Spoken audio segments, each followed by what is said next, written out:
As always, guys, don't forget to hit that subscribe button. Also, hit that bell to be notified for future videos. Hello, and welcome back to a special episode of Cuda's Diecast Customs. Today, I am joining the four horsemen in their April build-off. What we have here is a 1970s ID Charger picked by Keith over at Outlaw Speed Shop. And the theme for this month is Ratty Muscle. Before I jump into it, I would like to thank the four horsemen for opening it up to all builders. I'm excited to take part in this month's build. Let's jump into it, guys.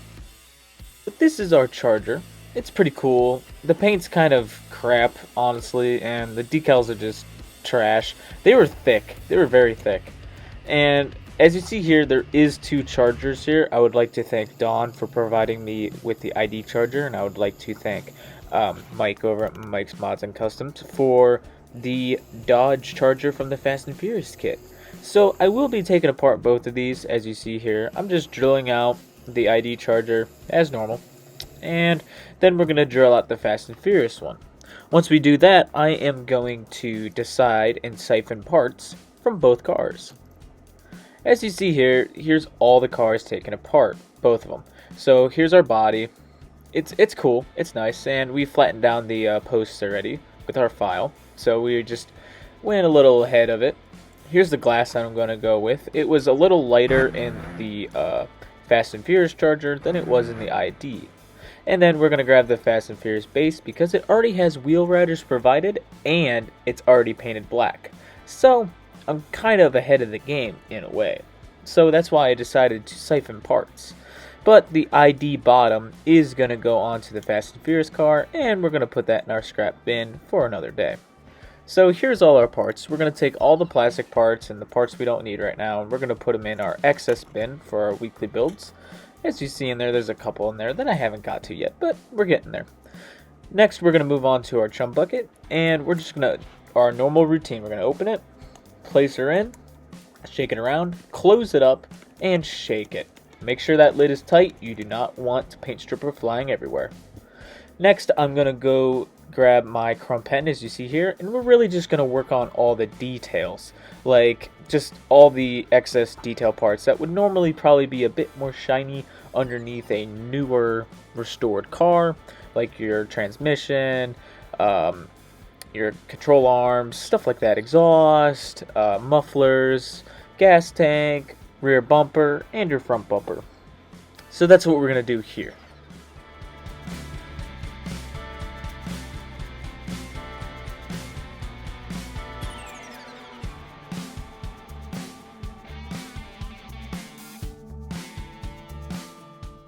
I wanted to thank Dawn one more time over at Diecast Pirate for providing me all these cars. And I finally found a moment of time to join the four horsemen, to join them in their builds.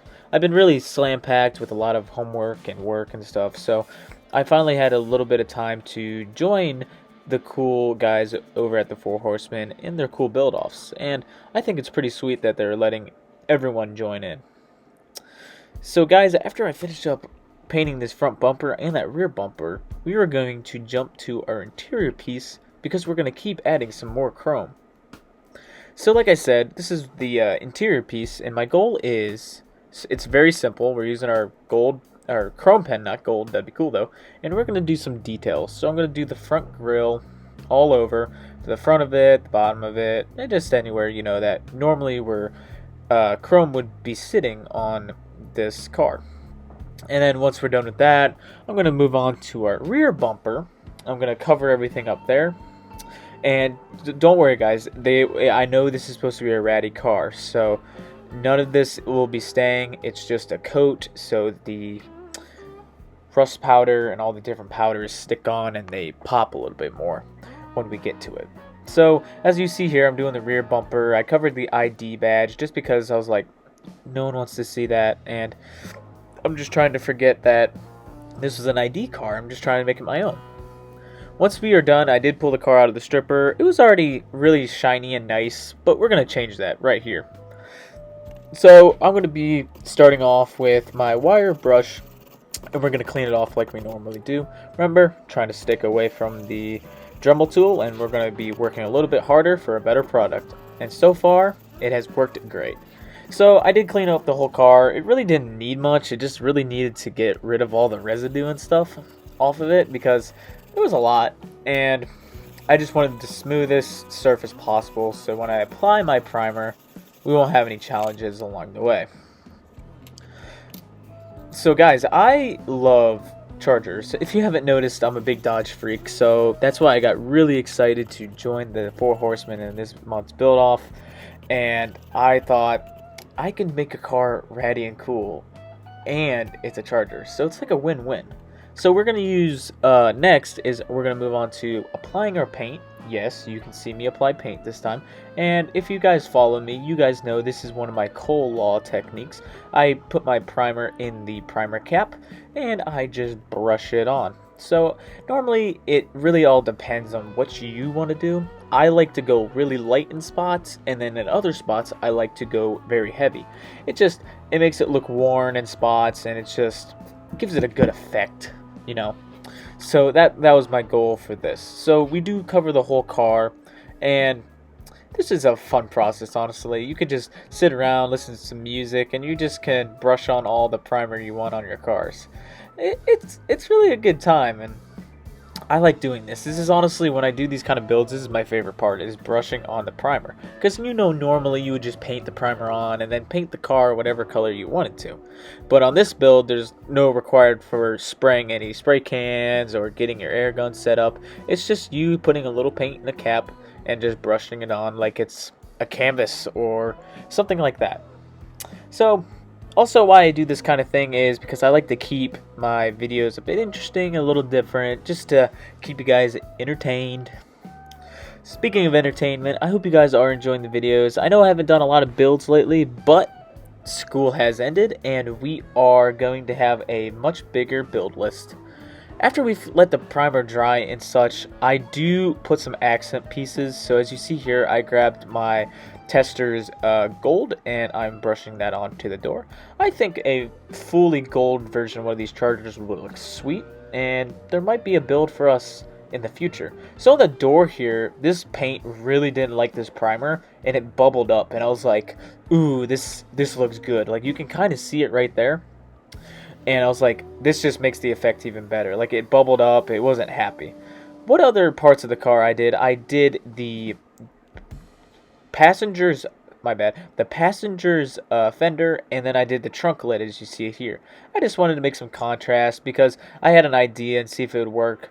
Put lighter paint, and then you put darker powder, and it might make it look darker and more faded. And I found out it worked great. So after we let that dry, we're going to move on to our base again. And what you see me doing here is I'm just applying my sandy powders all over the base. Since it's black and chrome, this stuff just sticks like no one's business, and it shows beautifully. So we're going to apply all three. We're going to do the light sand, the sand, and then the mud. After we're done with all those, we are going to apply rust powder just to make it all rusty and crusty, because remember guys, it's a ratty muscle car, so it has to look cool. As you see there, at this point I was very debating on how I wanted to do the wheels, and I know a lot of you might get mad at me, but I am just going to keep the wheels all shiny and chrome like they were, because the effect I wanted to do for this car was like someone found this car in like a barn or a junkyard, and they're like, you know what, I just want to put new rims and brakes on it, maybe change the spark plugs, put new oil in it, and just go on my day. So that was like my goal for this car. So that's the only like really nice thing on this car. So as you see here, we did move on to our body. I was kind of ranting on a little bit, but that's okay. And what we're applying is what we did on our base. So remember, in Cole's Law, you apply your dirt powders first, and then once it's covered and seems saturated enough in the dirt powders, you move on to your rust powders.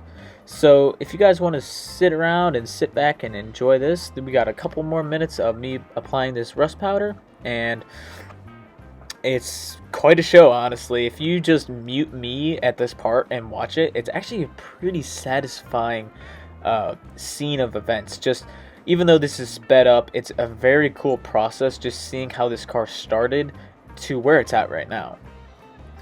Guys, I would like to say I opened my Patreon page up about a week ago, and if you guys are interested in supporting the channel, please go to my Patreon page. It will be in the link down below. And if you guys want to support a little bit more, I'd greatly appreciate it. If not, guys, I completely understand. I just wanted to put it out there to see if anyone would be interested in helping Cuda's Diecast Customs. Just because I know you guys are awesome, and all the money and proceeds would go right to parts and different materials for this channel. I would not use it for anything else but that. So as you see here, we did grab our other palette, and I'm using like the soot powder, and I just wanted to give it like kind of like a dirty look, kind of just like, oh, kind of sooty, kind of just greasy, oily, just dirty look. And honestly, it's what it needed just to cover up the rest of the primer. Remember guys, the primer was just a base coat of paint, just so when we did this, it would look 10 times cooler like it does. Yes, it does show a little bit, but if you look at some ratty cars, some of the times the primer shows a lot, and it's quite obvious. So once we are done with that, we are going to move on to working on with the rust. And I did find this cool matte hobbies spray paint that's a clear coat, and it worked fantastic. I love how it turned out. It really made the colors of the rust and the dirt really rich, and I will make sure to put a link to that bottle of clear coat down in the description below, because I want everyone to use it. Yes, it's a rattle can, but it worked fantastic. Like really well, and I was very impressed, because a lot of times certain clear coats like Rust-Oleum and stuff, if I use them on these kind of cars, it kind of fades and takes off the effect, and it kind of, won't lie, it pisses me off. But this one, it was like, whew, it just blew me away, and I was like, wow, all the effects that I put on there are still on there, and I'm a happy camper. So like I was saying, like once we applied all this rust powder, this car really did start to come to life, and you can start seeing it if you look at the front end there. And I'm just going to town. I'm just trying to pick areas where I think patina rust would sit on one of these. I've seen a couple of patina 70s Chargers, 69 Chargers before, but this is just how I interpret it.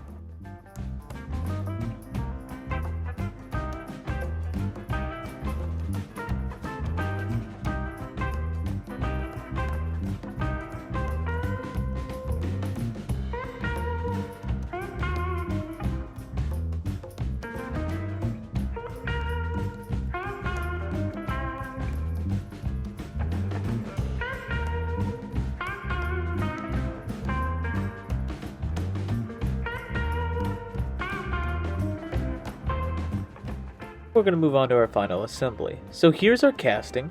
It turned out beautiful. We did all the details. It's in that matte clear, like I said, and it just turned out amazing. We did some details, as you see there, with the yellow testers and orange, and I'm just amazed how that turned out. Just beautiful.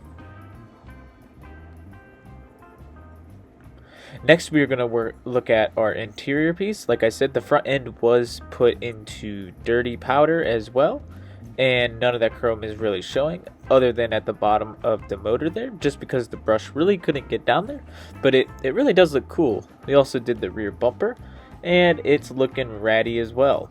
Super cool. Also, those rear taillights were already done. Here is our shiny wheels. Remember, those are just how I wanted to look, and then this is how the underneath turned out.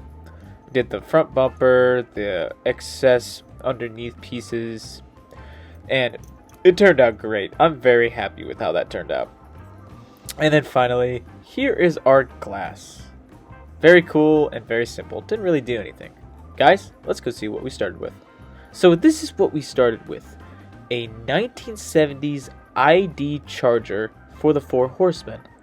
It was very cool as it was, but it really needed an upgrade. Or, in this case, kind of a downgrade because we're making it ratty. But, in the end, it turned out amazing. Guys, let's go see our final results. Here is our final results for this month's 4 Horsemen build-off. I think it turned out beautiful, I love it, and I think it's ratty enough for this competition. What do you guys think? Guys, I wanted to thank the 4 Horsemen for letting me and a bunch of other builders join their monthly build-offs each month. I had a lot of fun doing this, and I cannot wait to start next month's challenge. I already got a couple ideas. Guys, I hope you enjoyed the video. Make sure to give a like, make sure you share it, and make sure you subscribe if you haven't subscribed already. Alright guys, this is Cole over at the Fish Tank. I will see you in the next one. Alright guys, stay healthy, stay safe, and I will see you in the next one.